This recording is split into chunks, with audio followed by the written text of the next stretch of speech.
സൂറത്ത് ബഖറയിലെ 146-ാമത്തെ ആയത്ത്. അതുമായി അകമ്പൊരുളുകാരൻ പറയുന്ന സംഗതി എന്താണ്? അവിടെ അദ്ദേഹം കൊടുത്തിട്ടുള്ള അർത്ഥം തന്നെ വളരെ ശ്രദ്ധേയമാണ്. അല്ലദീന ആത്തൈനാഹുമുൽ കിതാബ യഅരിഫൂനഹു കമാ യഅരിഫൂന അബ്നാഅഹും. വേദവാഹകർക്ക് പ്രവാചകനെ സ്വന്തം മക്കളെ എന്ന പോലെ അറിയാം. അവിടെ അർത്ഥം കൊടുത്തപ്പോൾ അദ്ദേഹം ശരിയായിട്ടുള്ള അർത്ഥം തന്നെയാണ് കൊടുത്തിട്ടുള്ളത്. എന്നിട്ട് അവരിലൊരു വിഭാഗം സത്യം അറിഞ്ഞുകൊണ്ട് മറച്ചു വെക്കുകയാണ്. വഇന്ന ഫരീഖം മിൻഹും ലയക്തുമൂനൽ ഹഖ വഹും യഅലമൂൻ. ഇനി അതിൻ്റെ വിശദീകരണത്തിൽ അദ്ദേഹം പറയുന്നത് മുഹമ്മദ് നബിയെ അവർക്കറിയാം, അദ്ദേഹത്തിൻ്റെ പ്രവാചകത്വം സത്യമാണെന്നും ഖുർആൻ ദൈവവചനമാണെന്നും സന്ദേശം ദൈവികമാണെന്നും ഒക്കെ സ്വന്തം മക്കളെ എന്ന പോലെ അറിയാം എന്നാണ് അതിൻ്റെ വിശദീകരണത്തിൽ അകമ്പൊരുളുകാരന് എഴുതിയിട്ടുള്ളത്. ഇതെന്തിനാണ് ഖുർആന് അല്ലദീന ആത്തൈനാഹുമുൽ കിതാബ യഅരിഫൂനഹു കമാ യഅരിഫൂന അബ്നാഅഹും വഇന്ന ഫരീഖം മിൻഹും ലയക്തുമൂനൽ ഹഖ വഹും യഅലമൂൻ എന്ന് പറയുന്നത്? മുസ്തഫയുടെ വാദം എന്താണ്?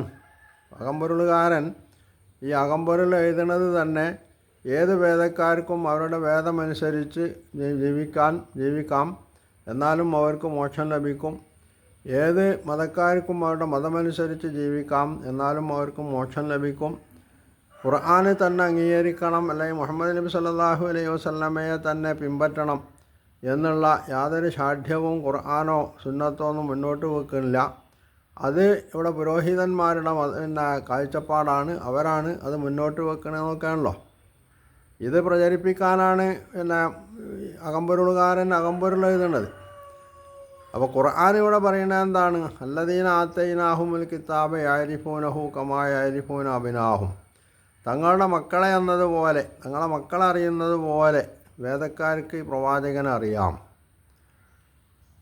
അപ്പോൾ പ്രവാചകനെ അറിയാമെന്ന് പറയുന്നത് എന്തിനാണ്? മുഹമ്മദ് നബി സല്ലല്ലാഹു അലൈഹി വസല്ലമ മദീനയിൽ എത്തിപ്പെട്ടതിൻ്റെ ശേഷമാണ് അള്ളാഹു ഈ ആയത്തിറക്കുന്നത്. കാരണം സൂറത്ത് ബഖറ എന്ന മദീനയിലാണ് അവതരിച്ചിട്ടുള്ളത്. മദീനയിലുണ്ടായിരുന്ന യഹൂദ വിഭാഗത്തെ ഉദ്ദേശിച്ചുകൊണ്ടാണ് വിശുദ്ധ ഖുർആൻ ഇത് പറയുന്നതും. അപ്പോൾ ജൂതന്മാർക്ക് നല്ല ബോധ്യമുണ്ട്, മുഹമ്മദ് നബി സല്ലല്ലാഹു അലൈഹി വസല്ലം അള്ളാഹുവിൻ്റെ പ്രവാചകനാണ്. ആ പ്രവാചകനാണെന്ന് അവർക്ക് ബോധ്യമുണ്ടെന്ന് മാത്രമല്ല, അതിൽ അവർക്ക് ഒരു സംശയവുമില്ല. സ്വന്തം മക്കളെ അറിയുന്നത് പോലെ ഇവിടെ യഹൂദ പുരോഹിതനായിരുന്ന പിന്നീട് ഇസ്ലാമിലേക്ക് വന്നിട്ടുള്ള അബ്ദുല്ലാഹി ഇബ്നു സലാം പറയുന്നൊരു സംഗതിയുണ്ട്. എനിക്ക് മുഹമ്മദ് നബി സല്ലല്ലാഹു അലൈഹി വസല്ലമയെ എൻ്റെ മക്കളെപ്പോലെ അല്ല, അതിനേക്കാൾ കൂടുതൽ എനിക്കറിയാം, മനസ്സിലാവും. കാരണം എൻ്റെ മക്കളുടെ കാര്യത്തിൽ വേണമെങ്കിൽ ഭാര്യയ്ക്ക് വഞ്ചന കാണിക്കാൻ പറ്റും, എന്നാൽ മുഹമ്മദ് നബി സല്ലല്ലാഹു അലൈഹി വസല്ലമയുടെ കാര്യത്തിൽ അതുപോലും സാധ്യമല്ലാത്ത വിധത്തിലാണ് എനിക്ക് നബി സല്ലല്ലാഹു അലൈഹി വസല്ലമയെ ബോധ്യമായിട്ടുള്ളതെന്നാണ് അദ്ദേഹം പറഞ്ഞിട്ടുള്ളത്. ഭാര്യ വേണമെങ്കിൽ അവിഹിത ബന്ധത്തിലൂടെ ഗർഭം ധരിച്ചിട്ട് ഇത് ഭർത്താവിനോട് താങ്കളുടെ ഗർഭമാണ് എന്ന് പറയാലോ, അത് വെച്ചിട്ടാണ് അദ്ദേഹം പറയുന്നത്, ആ സാധ്യത വെച്ചിട്ട്. എന്നാൽ അത്ര പോലും യാതൊരു സംശയമില്ലാത്ത വിധത്തിലാണ് നബി സല്ലല്ലാഹു അലൈഹി വസല്ലമയെ ഞാൻ മനസ്സിലാക്കിയിട്ടുള്ളതെന്നാണ് അബ്ദുല്ലാഹി ഇബ്നു സലാം, അദ്ദേഹം ഇസ്ലാം സ്വീകരിച്ചവൻ, പറഞ്ഞിട്ടുള്ളത്. എന്തുകൊണ്ടാണ് അദ്ദേഹം അങ്ങനെ പറഞ്ഞത്? യഹൂദ വിഭാഗം അംഗീകരിക്കുന്ന തൗറാത്ത് ഒരുപാട് തിരുത്തലുകൾ വന്നിട്ടുണ്ടെങ്കിൽ പോലും അവരുടെ കയ്യിൽ നിലവിലുള്ളതിൽ പോലും ഈ ഒരു സംഗതി ഉണ്ട് എന്നുള്ളതാണ്. അപ്പോൾ അത് വെച്ചിട്ടാണ് അദ്ദേഹം അത് പറഞ്ഞിട്ടുള്ളത്. അത് തന്നെയാണ് ഇവിടെ ഖുർആൻ പറഞ്ഞത്, അല്ലദീന ആത്തൈനാഹുമുൽ കിതാബ യഅരിഫൂനഹു കമാ യഅരിഫൂന അബ്നാഅഹും. ഈ കാര്യം ഖുർആൻ രണ്ട് സ്ഥലത്താണ് പറഞ്ഞിട്ടുള്ളത്. ഒന്ന് സൂറത്ത് ബഖറയിലാണ്, മറ്റൊന്ന് സൂറത്ത് അൻആമിലാണ്. അപ്പോൾ മക്ക ജീവിതത്തിൽ അവതരിച്ചിട്ടുള്ള അൻആം സൂറത്തിലും ഈ കാര്യം പറയുന്നുണ്ട്. അതുപോലെ തന്നെ മദീന ജീവിതത്തിൽ അവതരിച്ചിട്ടുള്ള സൂറത്ത് ബഖറയിലും ഈ കാര്യം പറയുന്നുണ്ട് എന്നുള്ളതാണ്. അപ്പോൾ മക്കയിൽ അവതരിച്ച സൂറയിൽ എന്ന് പറയാനുള്ള കാരണം എന്താണ്? മക്കയുമായിട്ട് യഹൂദന്മാർക്ക് ബന്ധമുണ്ട്. മക്കയിൽ അപൂർവം ചില ഒറ്റപ്പെട്ട വ്യക്തികളെങ്കിലും ക്രിസ്ത്യാനികളായിട്ടുണ്ടായിരുന്നു. അതുപോലെ തന്നെ മക്കയുടെ പരിസര പ്രദേശങ്ങളിൽ മറ്റു ഇടങ്ങളിൽ താമസിക്കുന്ന ക്രിസ്ത്യാനികൾക്കും ഇതറിയാമെന്ന് പറയാനാണ് വിശുദ്ധ ഖുർആൻ ഈ രണ്ട് സൂറയിലും, ജൂതന്മാർക്കും അറിയാം ക്രിസ്ത്യാനികൾക്കും അറിയാം, ഇത് പറയാനാണ്. അപ്പോൾ ഇത് അറിയാവുന്ന ഒരു വിഭാഗം ഇവിടെ ചെയ്യേണ്ടത് എന്താണ്? മുഹമ്മദ് നബി സല്ലല്ലാഹു അലൈഹി വസല്ലമ അള്ളാഹുവിൻ്റെ റസൂലാണ് എന്ന് അംഗീകരിക്കുകയാണോ വേണ്ടത്? അതോ അംഗീകരിക്കാതെ അദ്ദേഹത്തെ പിൻപറ്റാതെ പുറംതിരിഞ്ഞ് നിൽക്കുകയാണോ വേണ്ടത്? വളരെ വ്യക്തമാണ്. അവിടെ നബി സല്ലല്ലാഹു അലൈഹി വസല്ലമയെ അള്ളാഹുവിൻ്റെ പ്രവാചകനായി അംഗീകരിച്ചുകൊണ്ട് അദ്ദേഹത്തെ പിൻപറ്റി ജീവിക്കുകയാണ് അവർ ചെയ്യേണ്ടത് എന്നുള്ളത്. അതിനാണല്ലോ ഒരു പ്രവാചകനെ നിയോഗിക്കുന്നത്. ഒരു പ്രവാചകൻ ഒരു സമൂഹത്തിലേക്ക് നിയുക്തനായിട്ട് അദ്ദേഹത്തെ അംഗീകരിക്കാത്ത ആളുകൾ, അവർ ബാക്കി എല്ലാ പ്രവാചകന്മാരെ അംഗീകരിച്ചാലും അയാൾ അള്ളാഹുവിൻ്റെ ദീൻ അംഗീകരിച്ച മുസ്ലിമായിട്ടുള്ള മനുഷ്യനാവില്ല എന്നുള്ളത് മുസ്തഫനെ അംഗീകരിക്കുന്ന സംഗതിയാണ്.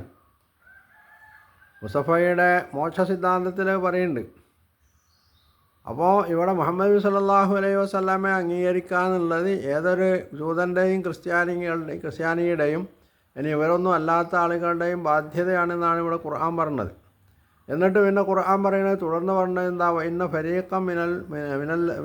ഇന്ന ഫരീഖം മിൻഹും ലയക്തുമൂനൽ ഹഖ വഹും യഅലമൂന.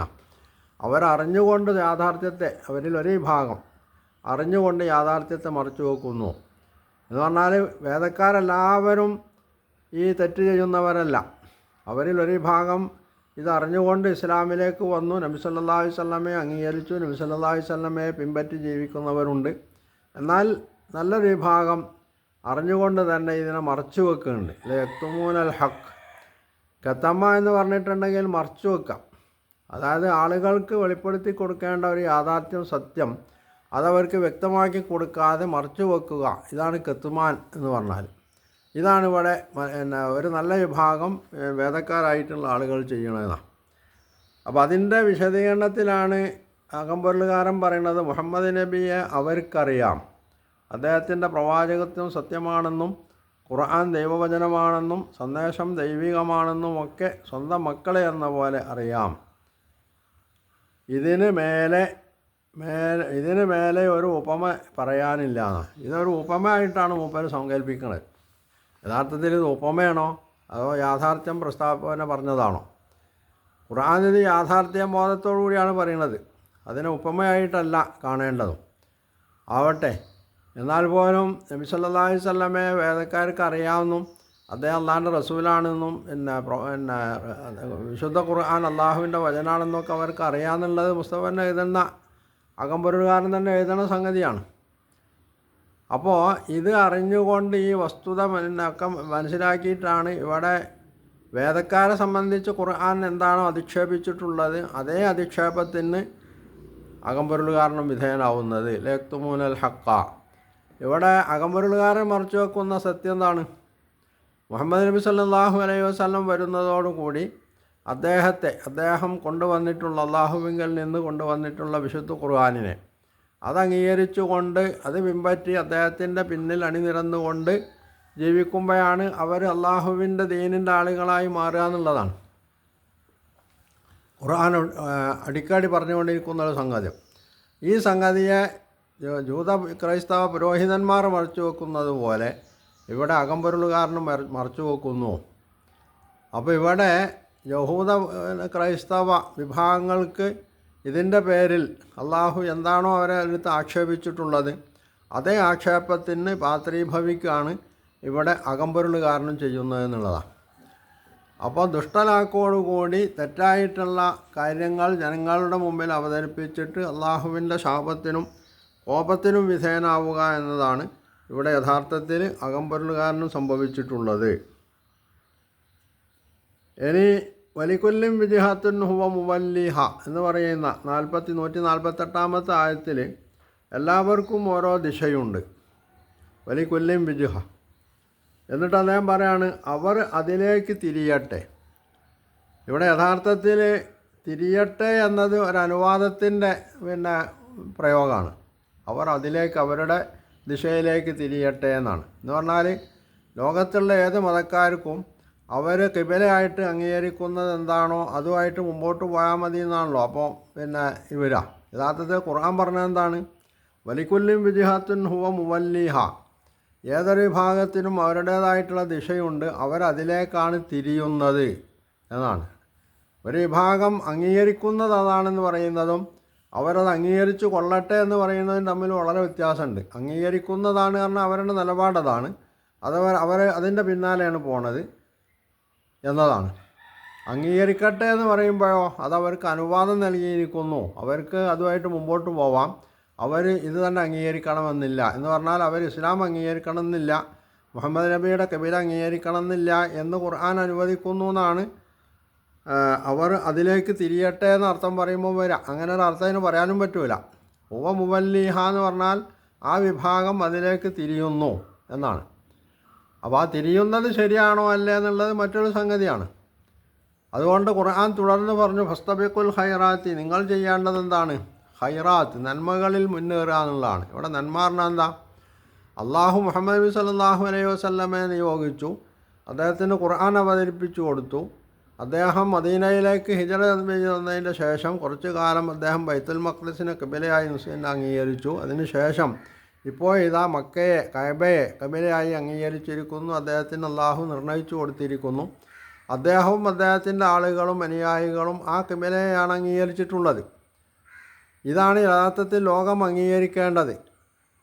അതുകൊണ്ട് സത്യവിശ്വാസികളായിട്ടുള്ള മുഹമ്മദ് നബി സല്ലല്ലാഹു അലൈഹി വസല്ലമയിലും ഖുർആനിലുമൊക്കെ അംഗീകരിക്കുന്ന വിശ്വസിക്കുന്ന ആളുകൾ ചെയ്യേണ്ടത് ഈ ഖൈറാത്ത്, നന്മയിൽ മുന്നേറാനുള്ളതാണ്. അപ്പോൾ അവർ മുഹമ്മദ് നബി സല്ലല്ലാഹു അലൈഹി വസല്ലമക്ക് അള്ളാഹു നിർണയിച്ചു കൊടുത്തിട്ടുള്ള ഖിബല പിൻപറ്റി അതിലേക്ക് തിരിഞ്ഞ് നമസ്കരിച്ച് അദ്ദേഹത്തിൻ്റെ സുന്നത്തുകൾ, അദ്ദേഹത്തിൻ്റെ ചര്യ പിൻപറ്റിക്കൊണ്ട് മുമ്പോട്ട് പോകാനുള്ളതാണ് അവർ ചെയ്യേണ്ടത്. അതിലേക്ക് മറ്റുള്ളവരും വരാണ് വേണ്ടത്, പക്ഷെ അവരിലേക്ക് വരുന്നില്ല. പണ്ട് അള്ളാഹു അവർക്കൊരു ദിശ നിർണയിച്ചു കൊടുത്തിരുന്നു എന്ന് വെച്ചിട്ട് ഇപ്പോൾ മുഹമ്മദ് നബിയിലൂടെ വന്ന ഈ മാറ്റം അംഗീകരിക്കാൻ സന്നദ്ധരല്ലാത്ത അവർ നേരത്തുള്ള അതിൽ തന്നെ കടിച്ചു തൂങ്ങി നിൽക്കുകയാണ്. അവരങ്ങനെ പോയിക്കോട്ടെ, നിങ്ങളതിലേക്ക് അത് അംഗീകരിക്കേണ്ട. നിങ്ങൾ അംഗീകരിക്കേണ്ടത് മുഹമ്മദ് നബി സല്ലല്ലാഹു അലൈഹി വസല്ലമയുടെ ചര്യയാണ്. അവരും അംഗീകരിക്കേണ്ടതായിരുന്നു, പക്ഷേ അവരത് അംഗീകരിക്കാൻ കൂട്ടാക്കുന്നില്ല. അതിൻ്റെ പരിണതി അവരനുഭവിച്ചു കൊള്ളും, അത് നിങ്ങൾക്ക് ബാധകമാവില്ല. അതുകൊണ്ട് നിങ്ങൾ മുഹമ്മദ് നബി സല്ലല്ലാഹു അലൈഹി വസല്ലമയുടെ പിന്നാലെ അദ്ദേഹത്തെ പിന്തുടർന്നുകൊണ്ട് മുമ്പോട്ട് പോകാൻ വേണ്ടതെന്നാണ് ഇവിടെ ഖുർആൻ ഇതിലൂടെ വരുത്തി തീർക്കുന്നത്. ഫസ്തബിഖുൽ ഖൈറാത്തി എന്ന് പറയുമ്പോൾ ഖുർആൻ നിർദ്ദേശിക്കണതാണ്. ഇതിനെ അട്ടിമറിക്കാനാണ് അവർ അതിലേക്ക് തിരിയട്ടെ എന്ന് അർത്ഥം പറഞ്ഞിട്ട് അതിൻ്റെ ആശയം തന്നെ മാറ്റിമറിക്കാൻ അകമ്പൊരുളുകാരൻ ശ്രമിക്കുന്നത് എന്നതാണ് വസ്തുത. ഇങ്ങനെ അകമ്പൊരുളിൽ ഉടനീളം ഖുർആനിക വിരുദ്ധമായിട്ടുള്ള പൊരുളുകളാണ് ഈ പൊരുളുകാരൻ കുത്തി നിറച്ചിട്ടുള്ളത് എന്ന വസ്തുതയാണ് നമ്മൾ മനസ്സിലാക്കേണ്ടത്.